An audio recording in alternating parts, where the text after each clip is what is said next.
भारत और पाकिस्तान की लड़ाई में भारत हार गया, पाकिस्तान जीत गया था।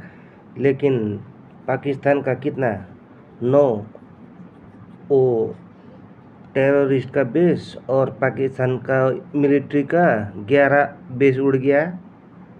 और क्या बोलते हैं, हाँ, ट्रम्प ने सीज फायर क्यों रुकाया? तो ऐसा है, अमेरिका नंबर 1 देश है और मोदी जी को जोड़ना आता है, तोड़ना नहीं आता है।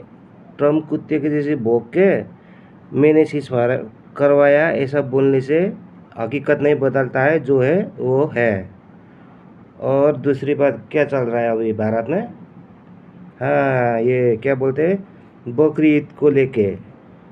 अगर बकरी ईद में बकरी काटना ज़रूरी है तो फिर बोला है तो स्लॉट हाउस में काटो, इधर उधर मत काटो।